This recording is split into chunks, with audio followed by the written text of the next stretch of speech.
my god, guys, guess who is finally filming a wrap up? This person right here.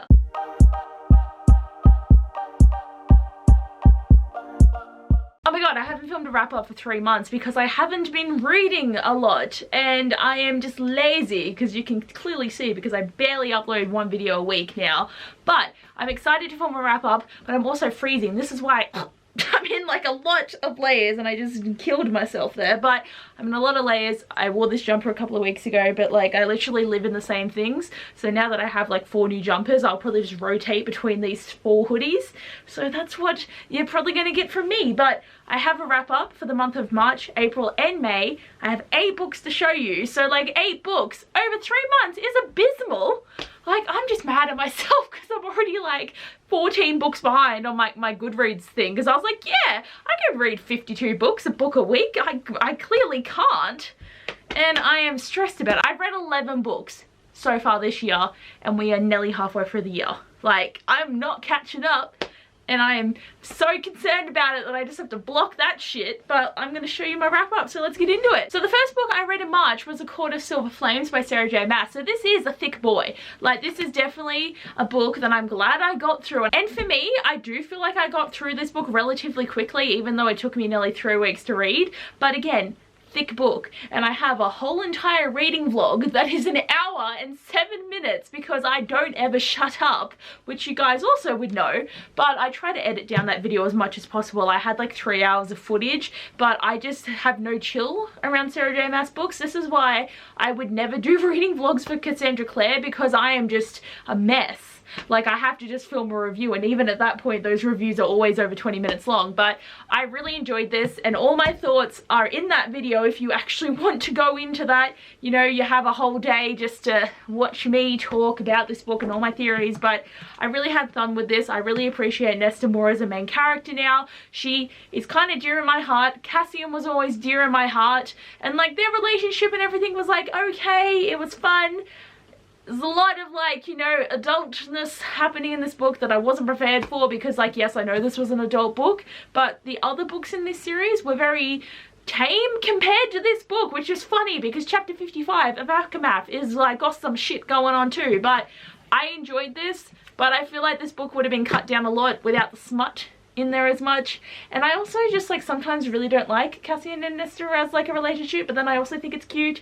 But I'm excited to see what other books are going to come out in this world, and I definitely enjoyed this. I gave it 5 stars because yes, it was pretty enjoyable. The next book I read was an audiobook, and that was Enjoy the View by Sarah Morgenthaler. So this was one of my anticipated reads. I really do enjoy this like Moose Springs trilogy because they're all set in Alaska. Literally every single book in this trilogy you can describe in the same way, because the main character is a female who's a tourist that comes in to Moose Springs, and they hate tourists, but then they end up falling in love with the girl, which is like really base way of describing all of them, but it's so true. But I live for it, and there's gonna be a 4th book, and I don't even know who the 4th book is about. But basically this one is about Easton, who is such a lovable character. I love him so much, but it's so nice to finally like be in Easton's head, because he's always been like this very gentle giant who's very silent. So to see him talk was so exciting. But he basically is like a mountaineer man. Like, he does a lot of climbing and he leads a lot of expeditions. And then River is an actress, like a really famous actress, and she's come in to do a documentary because she feels like she's like past the prime of her time of actually being in like films that she really wants to be in.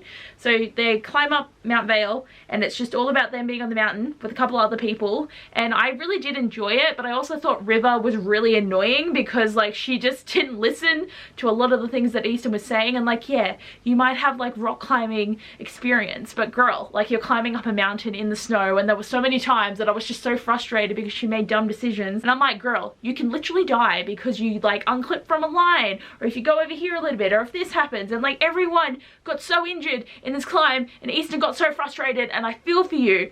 But I also thought it was like a really cute story. I still gave it 5 stars because I really like these books, and because they're kind of like trashy rom-coms, I don't really care about my rating. Like, this is the thing that I find really hard, is like when you're rating books and then you rate a book that you like give 5 stars to, and you're just like, yeah, no, this is like where I think my 5-star ratings are. But then you read another book that's even better, and then you question your entire rating system because you're like, this book was 5 stars, but I also gave that other book 5 stars, but they're like this.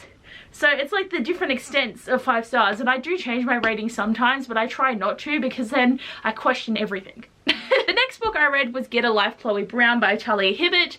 Oh my god, like I read like the first like 100 pages of this book and I could not get into it, but that's because I was slumpy. That's the really hard thing, is I'm giving every book a benefit of the doubt right now, because I don't know if it's just because I'm hating on everything that it doesn't matter what book it is, I wouldn't have liked it. But I finally had the urge to pick it up again, so I got back into it, and I actually just really liked the story. Like I felt like Chloe and Red were like a really cute couple, and I'm really excited to continue on with this trilogy. I just don't know when I am going to do that. I just feel like maybe adult romance is where I like need to go for the moment to like try and get some books read. But I don't know. I really did like the idea of her little list to like get out there. Since Chloe got sick a couple of years ago, she's had chronic pain and she's kind of shut off from everyone in her life, and she doesn't trust people easily. And then we've got Red, who is in like a bit of a like domestic abuse relationship, so he's also got demons that he's fighting because he also doesn't trust people. So they both got different reasons not to trust people, and it's really hard for them to like kind of connect in that way and to let go and to trust each other, even though they're like perfect for each other. I just think that the way that they share pain, yet it's so different, was really interesting to read. And I like that they both like get each other to get out there, which I just like, they're so perfect for each other, these people. And even though they hated each other at the start, it was just so cute and I really enjoyed it, and I definitely know that I'm going to enjoy the next two. I just got to get to them. So that was the 3 books I read in March, and in April I only read 2 books. So the first one I read was Boyfriend Material by Alexis Hall. This was based purely on me like having already downloaded this audiobook, and I downloaded it like 6 months ago, but then I never picked it up, and then I couldn't figure out what to listen to next. So I was just like, okay, I'm gonna listen to the book that I downloaded and I thought I would listen to, but then I listened to other things. So I listened to this and it was amazing. I loved it so much. I enjoyed reading this book so profusely, and our main characters are Luke and Alexander. Alex? No. Henry? No. I think his name's Alex. Oliver. His name's Oliver.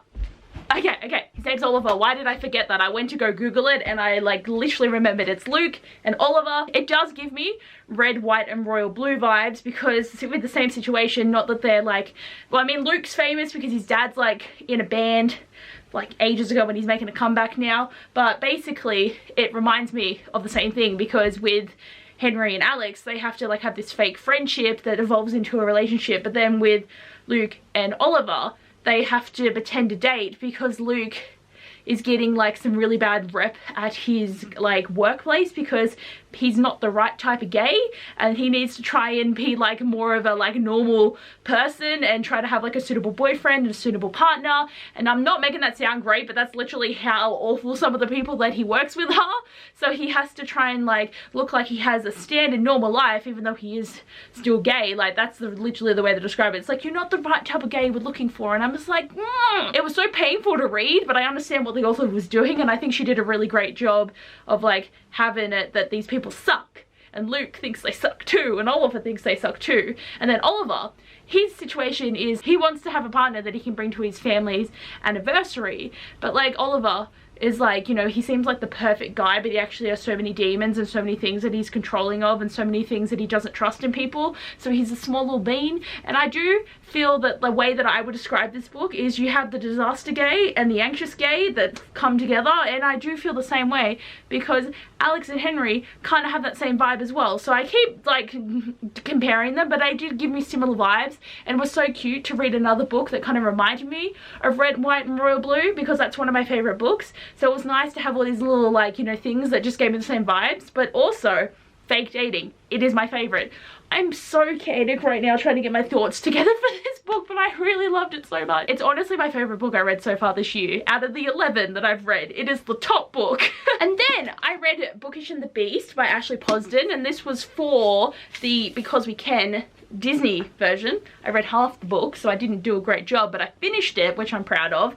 I'm very annoyed that I hated it, kind of, because like I didn't really like the characters. I feel like they didn't really fully do the Beauty and the Beast story justice, and I'm very annoyed that the Once Upon a Con series just has been going downhill. Like Gia Carella was top tier. The Princess and the Fangirl was like, you know, I didn't mind it, but this one I just feel like just didn't do a great job. I gave it 3 stars. I just wanted more from this Beauty and the Beast retelling, and I'm really sad about it because I think Vance was just such an asshole, and then he just 180 to being like, oh, maybe I'm not. And I'm like, you are. Like, I just feel like these characters were so one-dimensional and they just didn't have a lot of depth. I wanted the depth of the characters, and I didn't get that. Like, I wish I did, but I didn't. And then coming into May, I only read 3 books, and the first one was You Have a Match by Emma Lord. So I actually started listening to this on audio, but then I also read it physically. It still took me like 3 weeks to read, and this was another book for the Because We Can Readathon that I also didn't finish. I had really high hopes for this book because I really loved Tweet Cute last year by this author, and I'm sad that I didn't like this as much. I still enjoyed it because it was a really interesting concept that, you know, the main character does a DNA test with her friends and then finds out that she has this long lost sister that is fully biological, so her parents had a child before her, then gave it up for adoption that she never knew about. And it was the mystery of the thing that was very exciting, and I really did enjoy it. And the way that the story ended up going in that sense, I did really like. But the thing that I had issues with is I just didn't really like the main character as much. Like, I feel like she was written in a way to be like, you know, I don't care what people think, and I don't care if I get hurt, and I'm gonna climb trees and I'm gonna do this crap, and I don't care. But then she's also really anxious and hates talking in front of people and having confrontation. But like, there's so many things about her that were so juxtaposed that I just couldn't like keep up with it.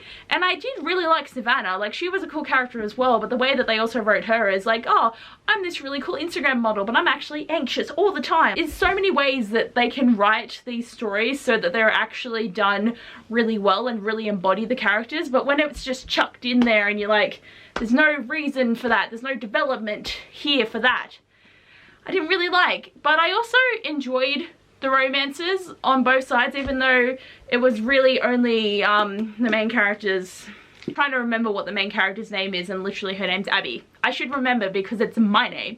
But she's the only main character. We never get Savvy's POV, but there's a person in Savvy's life that I kind of think that their relationship was really cute.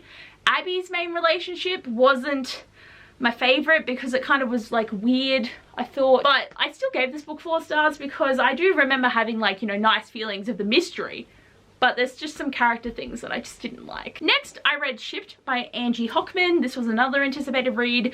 I just had the strongest urge to read this, and I actually read it pretty quickly, I would say, because I was so invested. I haven't been able to travel for like a year and a half, so to read a book that's about going on a cruise, which was literally going to be the next holiday I did until COVID hit and I couldn't go anywhere, was amazing. I enjoyed this so much. I love the work banter. I love the relationship between Graham and Henley.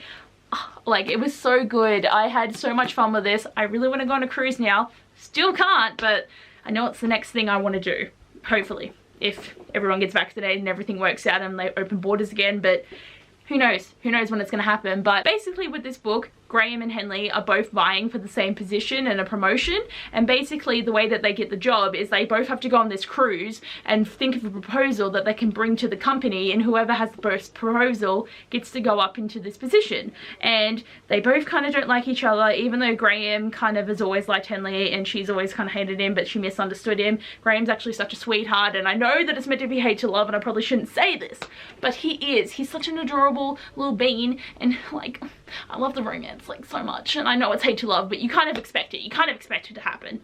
There's also a lip sync battle. That was amazing. I also really enjoyed that as well. It was really random on a cruise, but like, I mean, I'd jump up for a lip sync battle probably, because like, even though I have social anxiety, I do like dancing and music, so that's the one thing that gets me up there. I would highly recommend it if you haven't heard of this book or just want something light and easy breezy. It was really good. And the last book I read was Heartstopper Volume 4, and I'm so excited. Absolutely had to pick this up the minute I got it, and I'm just, oh, like, I know this one was way more serious because it really delved into Charlie's eating disorder and the way that everyone around him reacted to it, and the way that Nick just felt like he couldn't help him at all, and he just wanted to like be there for him and love him so much, and like seeing all the friends together and seeing all the family together, and just like, Charlie, I feel so bad for him. I think he's gonna come through on the other side, like, you know, just surrounded by love and happiness, and he just knows that there's gonna be people there for him. And I'm so sad that there's only going to be one more volume. Volume 5 is it, and then we're probably never going to see these characters again unless they pop up in other people's stories. But like,